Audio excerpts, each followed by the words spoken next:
Everybody. I am Rhonda Rawlings with 107.3 Jams, Uplift Upstate and Mill Village. Now, as someone who has been in the media for all of my career, and as a Black creator, I am especially excited to hear our next keynote speaker. Here to introduce him is Dr. Lori Pindar, Director of Undergraduate Studies for the Department of Communication and the Assistant Director for the Irwin Center for Brand Communications here at Clemson University. Please give her a round of applause.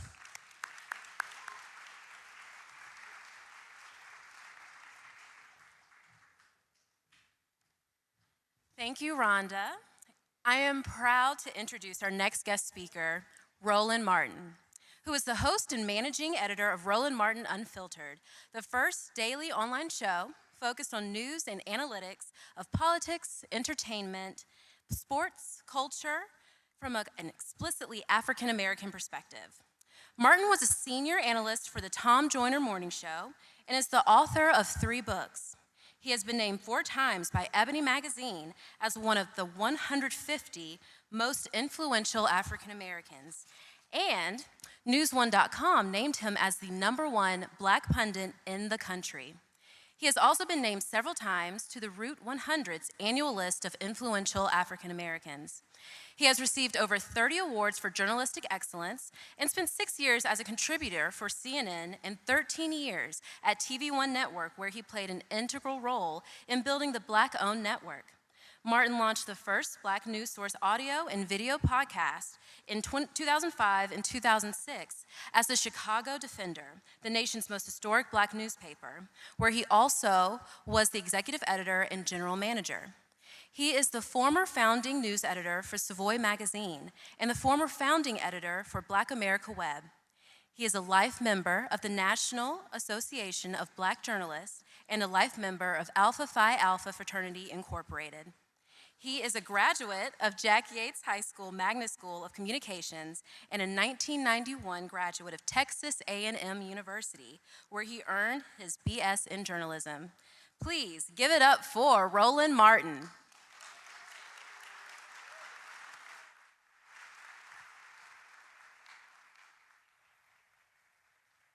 There you go. All right, how we doing? You good? Men of color, how we doing? Brothers, how we doing? All right, got it. Let's see, where are folks from? Just shout out where you're from. North Carolina, Huntsville, Michigan. What did you say, Seattle? Seattle? All right, where say it again? Spartanburg, all right. Where are the folks from Texas? All right, what city? Houston, that's a good city, that's my city. All right then, so certainly glad to see everybody here. I'm glad to be back here. Camera person, I'm gonna be walking, so you need to be on your P's and Q's, just letting you know. This is the second time I've spoken at this conference. I also spoke previously at the conference that was held in Akron, so it's so good to see all of you here. There's a lot of stuff I want to talk about, so let's get right into it. I am glad to be, of course, back here to see the folks at Clemson, and don't worry, they're going to be soon losing to my Texas A&M Aggies, just letting y'all know that. So that's going to happen. It's going to happen. Yeah, I said it. I ain't got a problem saying it. But again, it's good to be here. There are a number of ways, a number of things that I think are important that we have to address, that we have to speak to. And it really is the most important thing that I want to deal with. And anytime you're around this many people of color, especially Black folks, and you in places where they go to church, you have to tag your text. Now, if the person next to you has no idea what the phrase tag your text means, you are sitting next to somebody who has never gone to a Black church. So allow me to tag my text, just us. Turn to your left and tell the person to your left, just us. Now turn to the person to your right and say, just us. Now I want you to turn around to the person right behind you, and I want you to tell them, just us. All right. Now the reason I do that, because some of y'all, and I saw y'all earlier, some of y'all fall asleep, y'all check out. So if you go home and somebody say, oh, Roland Martin, was that what you talk about? You can't remember nothing else but two damn words. Just us. That way, and they be like, got it. So that's how I make it easy for you, by tagging the text. 2004, I accepted an opportunity to become a consultant and eventually the executive editor of the Chicago Defender. The nation's, as you heard in the intro, most historic black newspaper. And while I was in Chicago, there were a number of people who I got a chance to meet there, and one of those folks was Ronaldo Glover. Ronaldo Glover was an attorney for DLA Piper. He was one of the investors in the Chicago Defender. Ronaldo was a great brother. Really got a chance to know him and his wife Pam. And it was in May of 2007 that Ronaldo said, Roland, let's go to lunch. So we went to the Renaissance Hotel. I lived downtown, didn't live far, so I walked to the hotel and we sat there, and Ronaldo asked me, he said, Roland, what do you think is the most important issue facing black America? Now, keep in mind, Ronaldo was the chairman of the board of Fisk University, where he was a standout basketball player. He later was chairman of the board of the City College of Chicago. And so I understood how Ronaldo felt about education. He understood how I felt about it. And I said, education. He said, oh, hell no. Now I'm like, well, okay, what is it? Ronaldo said, the most important thing facing black America is the state of our men. Ronaldo had two children. One of them was a daughter. Ronaldo said, Roland, I am so concerned that I'm literally this close from arranging my daughter's marriage.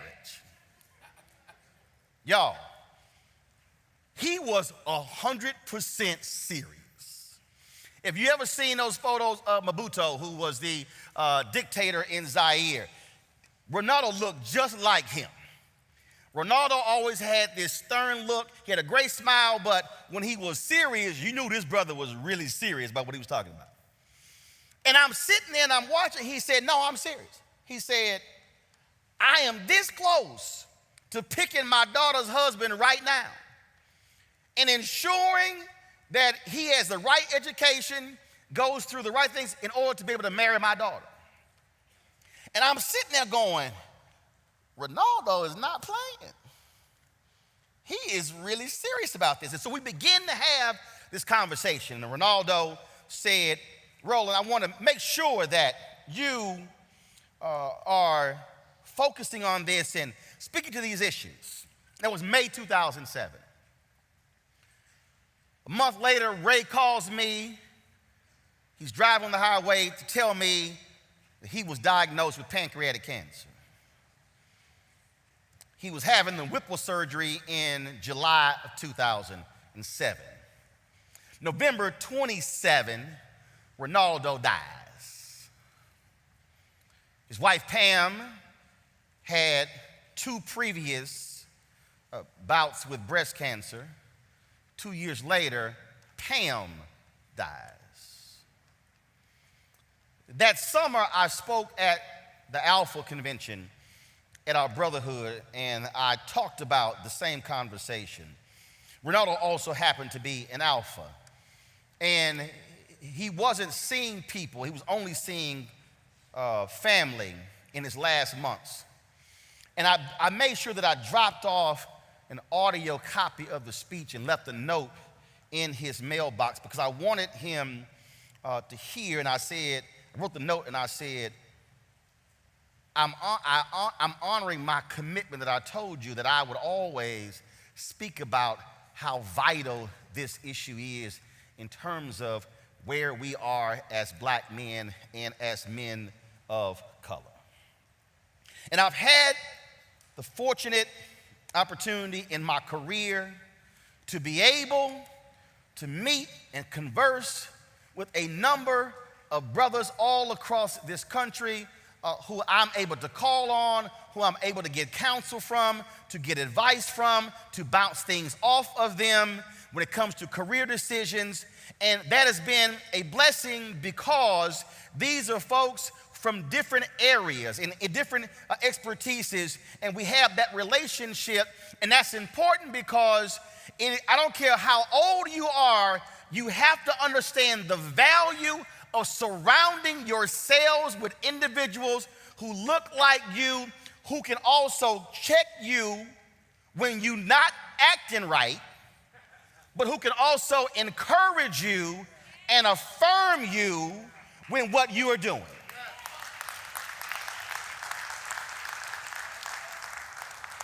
And see, the reason that's so important because you got to be real careful who you allow inside of your inner circle. In the last 2 weeks, y'all might have seen the story of a cornerback for the Dallas Cowboys who was questioned by police about a shooting where someone was killed. The shot came out of the car that he was riding in. He didn't actually come forward after the shooting. It was after they had the videotape that showed who was in the car, then he finally talked to the cops. And a day or two after he talked to them, that's when they made 2 arrests. Here is somebody who literally could have seen his career go up in flames, not by his actions, but by the actions of the people who he was with. I think about Michael Vick. Michael Vick, star quarterback. Michael Vick likely blew $100 to $150 million after he went to prison for dogfighting. And Mike wasn't busted for dogfighting. Y'all got to remember, it was one of Michael's friends who was driving one of his cars who had been stopped by the police. Then they had probable cause to go search the house. They found the drugs in his house that his friend had. That's where they found out the dogfighting operation. Michael had more to lose than his 2 friends. Michael was the last one to talk. His 2 friends cut deals with the district attorney, and Mike was the last man standing. How you the one with more to lose and you the last one talking? No, when you got more to lose, you talk first. What I'm trying to explain is whether you are black, whether you are Latino, whether you are Asian, whether you are Native American, whether you are white, you have to understand the circumstances of your life can change dramatically in an instance, not because of something you did, but by the folk who you hanging with. And I know some people saying, yeah, but you know, that's my friend. But will your friend be in prison with you? When you flunk out of school, will your friend flunk out with you? When you were trying to care for your family, will your friend be caring with you? When you get evicted from your house, will your friend allow you to move in with them? I am lucky in that how I was raised, I was provided the proper discernment by not having certain folk in my life. And I've had no problem in my life telling certain folk to go to hell. I mean, I had no problem. I ain't had no problem. Y'all got to understand, in my family, I'm the second of 2. My brother is 1 year, 1 day older. We have 3 sisters. It's 5 of us. My mom had 7 brothers and sisters. They all averaged 5 kids. My maternal grandparents had 42 grandkids. On my dad's side, he had 7 brothers and sisters as well. We, just on my mom's side, we all went to the same Catholic church. The Catholic church was born out of my grandparents' living room. So every Sunday, it was always literally 40 to 50 people at my grandparents' house. I grew up never spending the night at a non-family member's house with no room for friends. I ain't need friends. I had 37 cousins. I didn't need friends at all. And I ain't like all my cousins. We couldn't stay. Y'all don't understand. We couldn't hang with everybody. My dad's like, yeah, no, you ain't going to their house. No, that's not happening. And I know some of y'all sitting here, you're like, man, that's cold, but I want to hang with them. But see, you had better understand the wisdom and the discernment and the knowledge of your mama and your daddy or your grandmother and your grandfather or your aunt and uncle, because there are things that they see that you don't see with your young eyes and your young mind, and there are folk who are trying to save you from mistakes that they may have made and you can't see it. And so here you are like, yeah, but I like him. That's my boy. Then like, yeah, but your boy is going to be a problem.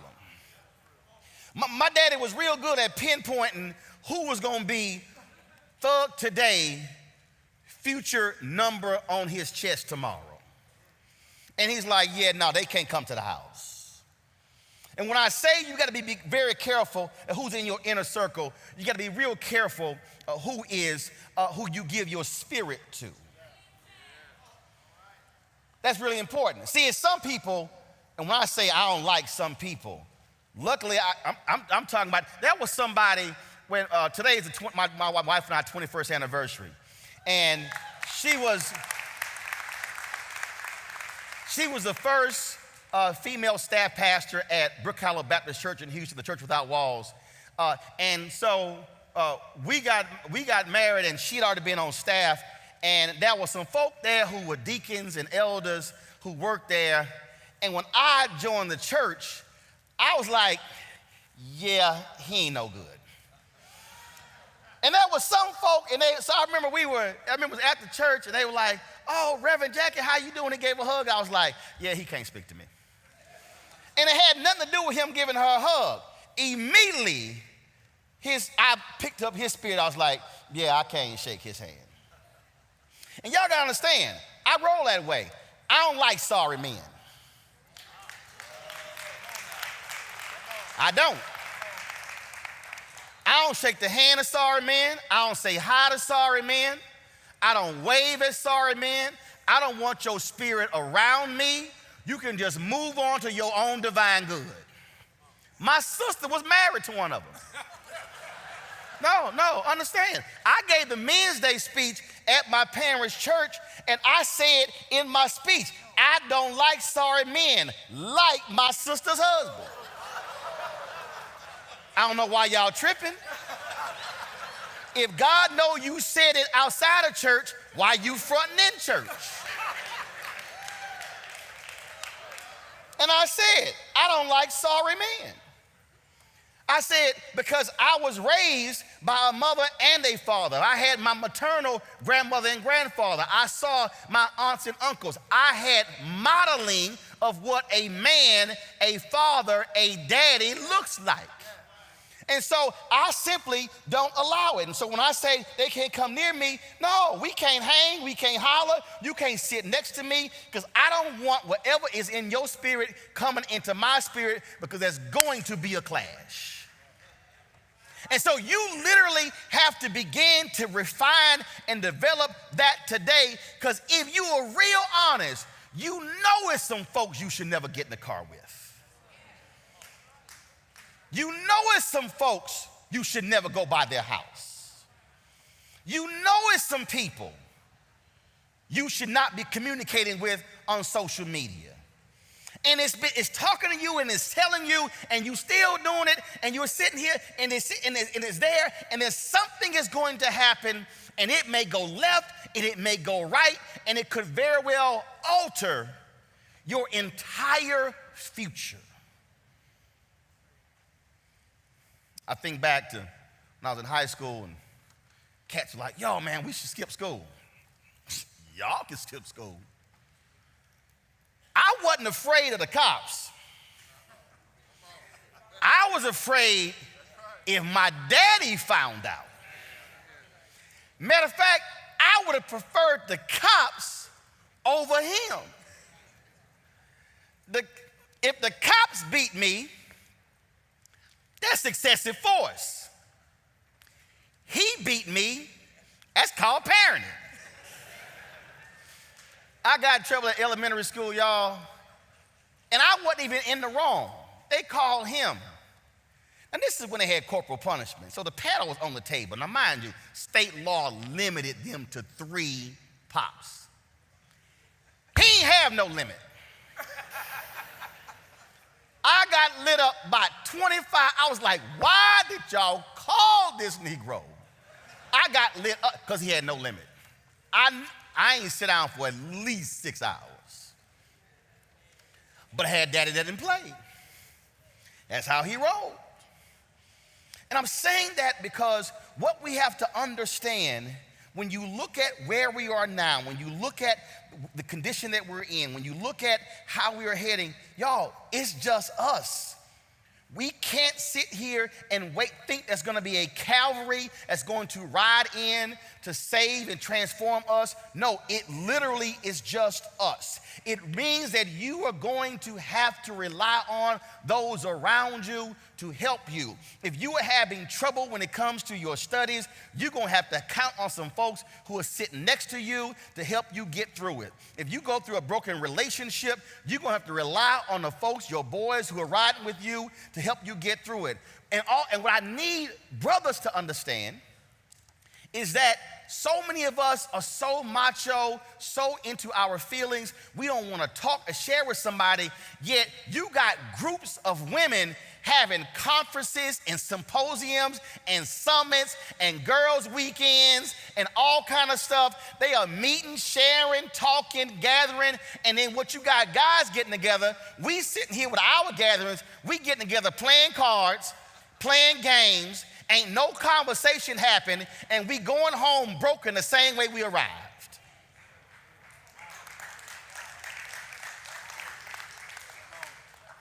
You have to understand that there are very few gatherings like this one here, where you have the collection of men of color who are in the same space, not just listening to speeches or sitting in workshops, but you have an ability to be able to meet, talk, share, and connect with cats who look like you from different backgrounds. That is absolutely rare. Our church in Houston had a men's conference, and I had a work retreat. So I didn't get there till Saturday evening. So I got there Saturday evening, and they had been playing sports all morning and the early afternoon. So I get there about 4 o'clock, and so they said, okay, we have dinner, then we have the evening prayer session. I said, okay. Mind you, I said I got there at 4 o'clock. Okay. So dinner 6, and then they have the evening church service at 7. By 7:30, I'm sitting in the back. I'm sitting in the back.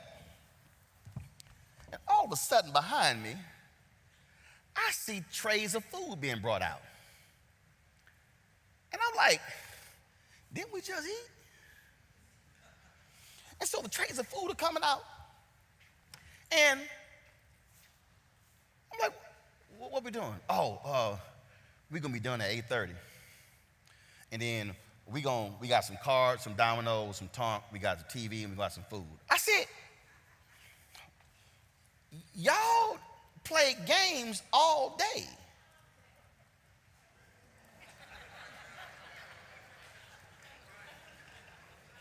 Then had dinner. And you're gonna have an hour and a half service? And then more games?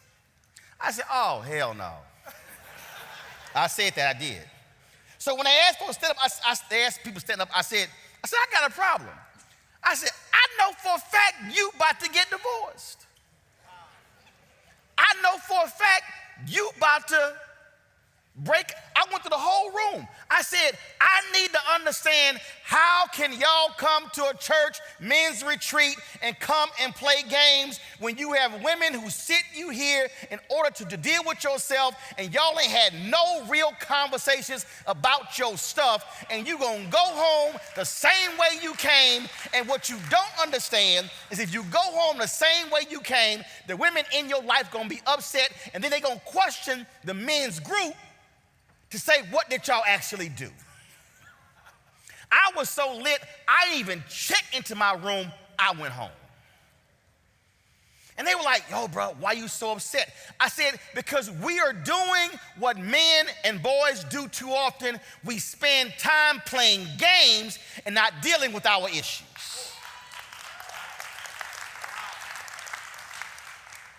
And if men and boys are not talking to women, and we're not talking to ourselves, we are walking around carrying burdens and carrying stuff and never dealing with our stuff. And then when something happens, people say, man, I wish I had somebody to talk to. You had somebody to talk to, but you chose not to talk to because you were so locked into playing games. This is not a game. This is life. Ain't no such thing as practice. Every day it is a game. You have got to be dealing with your stuff. You've got to be surrounding yourselves with people who can breathe life into you, who can help you understand what you're doing right, what you're doing wrong. But you are the only person who can choose to make the decision, how am I going to change my life for the better? How am I going to be a better student? How am I going to be a better person? How am I going to be a better family member? How am I going to be a better partner? How am I going to be a better human being? And what I'm trying to tell you is, when it comes down to it, ain't nobody going to come and save us but us.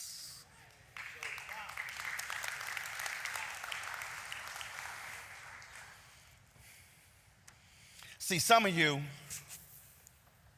and I know, everybody got different backgrounds. Some of you have had hardships that other people cannot identify with. Some of you have been in situations where you didn't get 3 meals a day. Some of you have been molested. Some of you have never been hugged. Some of you have never had somebody, especially another man, say, I love you. Some of you right now are carrying a level of scars that the people around you don't even realize exist. And when I say just us, understand what happens when just one person decides to make a decision to save another brother. That was a young baby,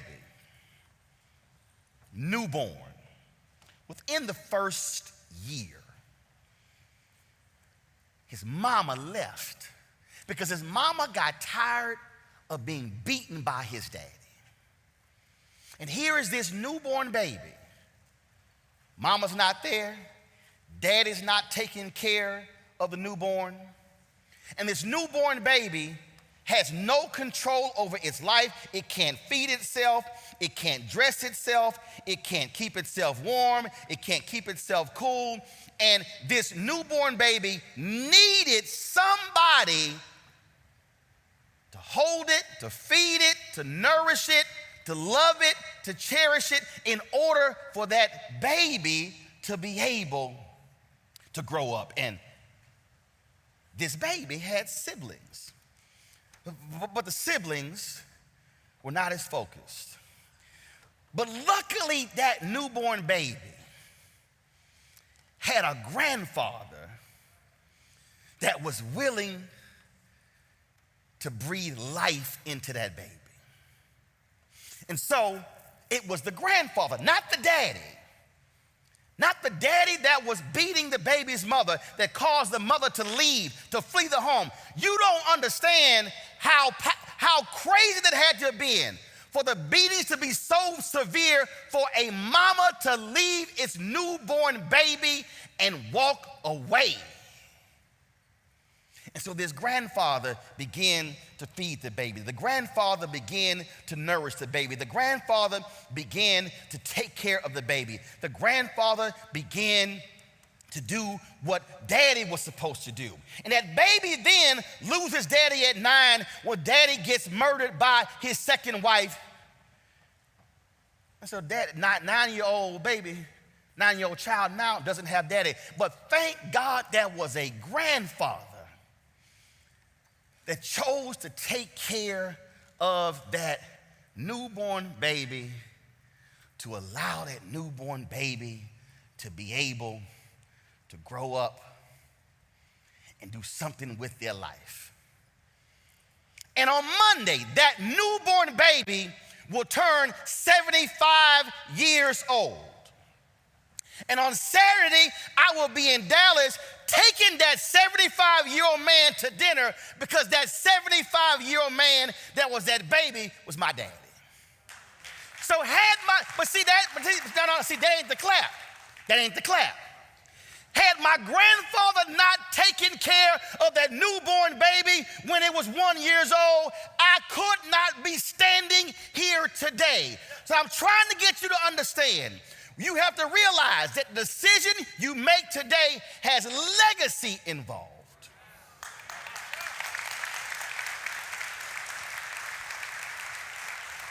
And so whether it's your daddy or your grandfather, whether it's your friend, understand somebody is going to save you or help you to build and grow, and that is going to allow for your children's children to benefit. And so what I'm saying is about us and just us. You have got to understand what you do today affects your lineage.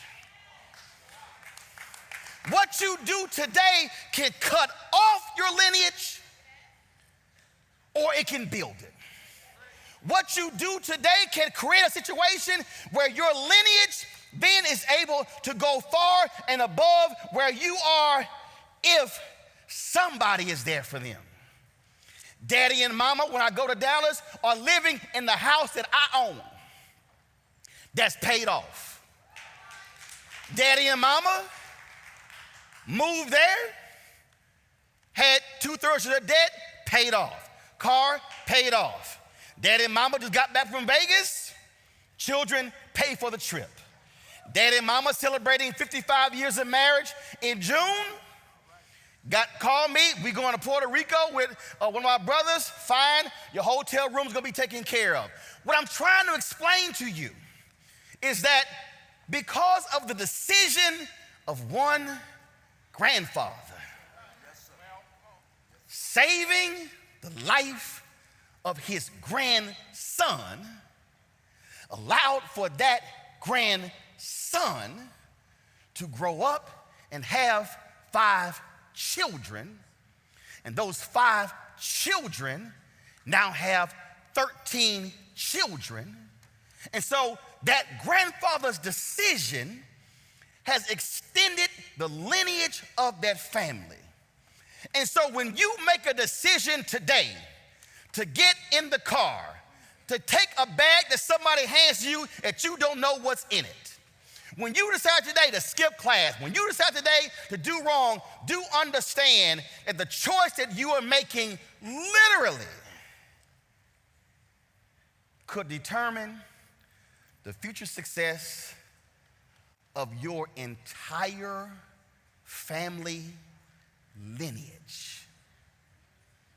So the decisions you make ain't about you.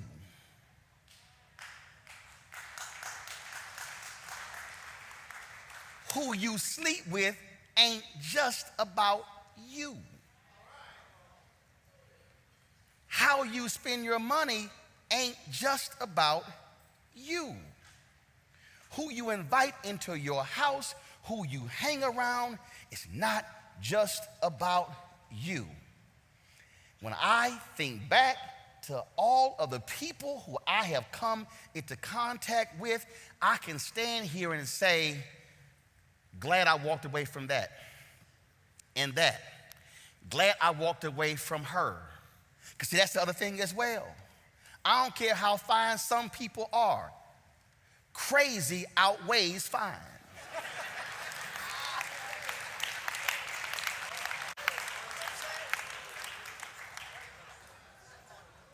Because see, a whole bunch of us get caught up in that, and it's like, yeah, but I love her. No, but she crazy. But we've got to understand that when you hear the phrase, I am my brother's keeper, that actually means something. And when I say lineage, I want you to read the story of Jonathan and David. David was running away from Jonathan's daddy. Jonathan saw the gifting in David. And Jonathan promised. Jonathan said, David, you must promise that you will take care of my house if I'm no longer here. 3 times he made David agree to that covenant. Jonathan was killed in battle. David becomes king. David says, is there anyone left from the house of Saul? They say, yes. There's a son called Mephibosheth who is Jonathan's son. He had a foot problem. He said, bring him to me. And he said, Mephibosheth, because of the covenant I made with your daddy, you always will sit at the table of the king. Had Jonathan not befriended David and made the covenant,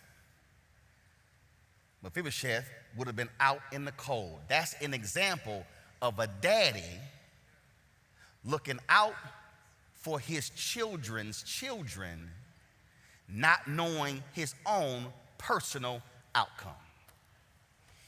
I titled this Just Us because this week, Pastor William Murphy sent me his new song. And I'm going to close with this because I want you to listen to the words of his song. It dropped a week ago. The album comes out on Juneteenth. And the song is called Just Us. Listen.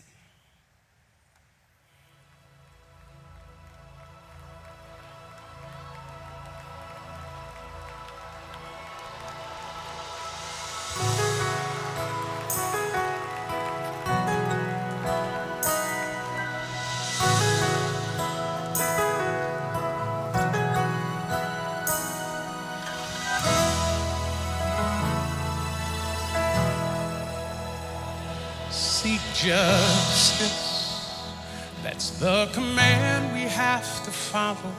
Defend the orphan, that's the assignment of the season. That is the call, and it's upon us all to learn to do good.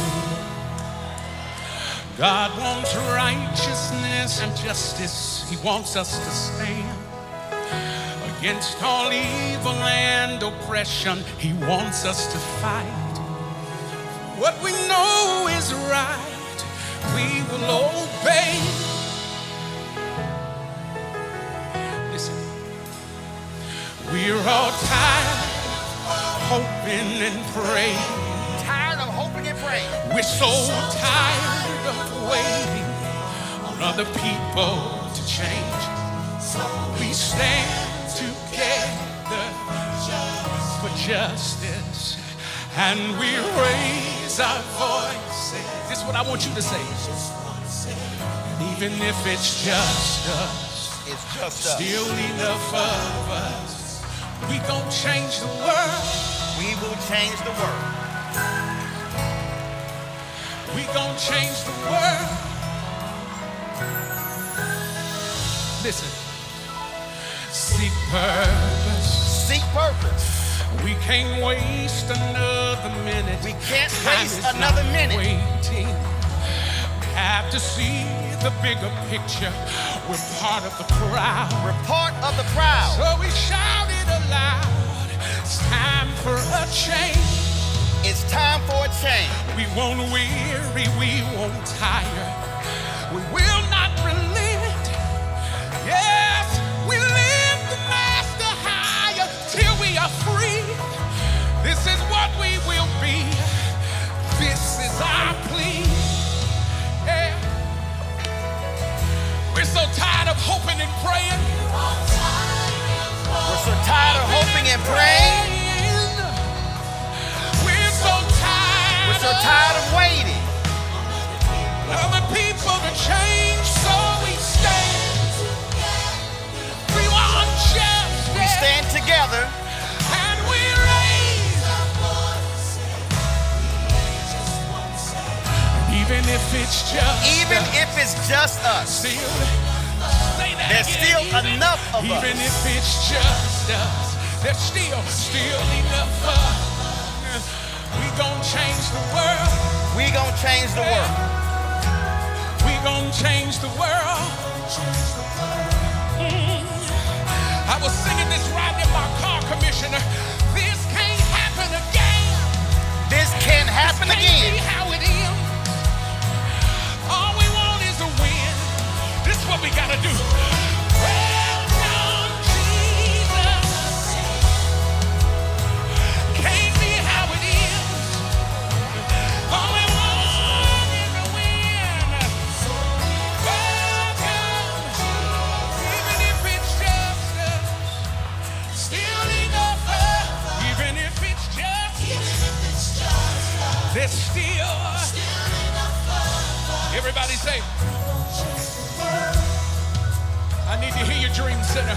We gon' change the world. Keep it plain, just bring it down some.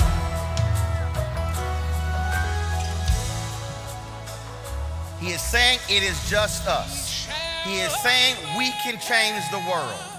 What we have to understand is that literally the individuals in this room have the capacity to change the future direction of your cities, of your states, of the country. If you want to understand how do we change America, you cannot change America unless you change states. You cannot change states unless you change cities. You cannot change cities unless you change neighborhoods. You cannot change neighborhoods unless you change blocks.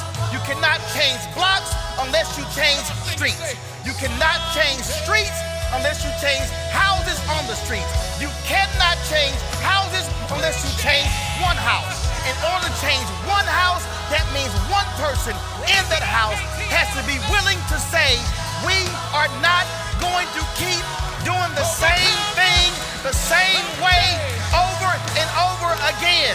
I need every single one of you to understand you have the power, the capacity to be able to change the history of this world if you are willing. If you are willing to be a man of integrity, to be a man of honor, to be a man of principle, to be a man who understands that you cannot do this alone. No one will save any of us. Brothers, no matter where you from, it is just us.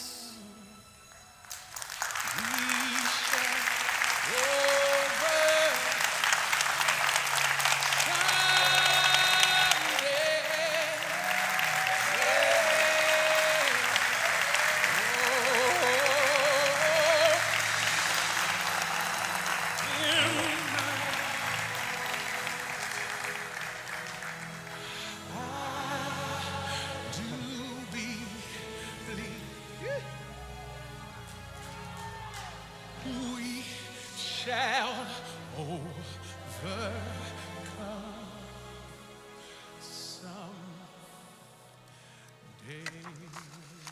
Was that not a powerful message from Mr. Roland Martin?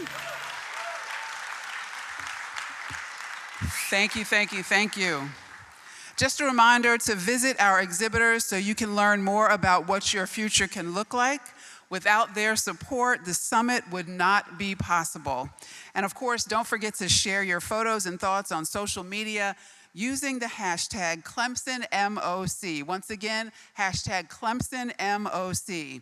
I hope you all are excited for the evening event tonight at the AC Hotel. We are looking at some really beautiful weather tonight, full of entertainment with Mac Arnold and a plate full of blues. We also have another great lineup of keynote speakers tomorrow. We'll hear from Jeffrey Brown, the CEO of Ally Financial. Mr. Brown was one of the first 150 members of the CEO Action for Diversity and Inclusion Pledge. Michael Strautmanis, the Executive Vice President of Civic Engagement for the Obama Foundation, will discuss the importance of public leadership and civic engagement among communities of color. Derek Gregg, the Vice President for Athletics and Recreation at Northwestern University, will share powerful principles to live your best life. And last but not least, we will hear from Michael Eric Dyson, who will offer inspirational and practical ideas for improving access and opportunity for students of color. Thank you all so much for coming today. And I believe Roland Martin will be out in the lobby. Thank you.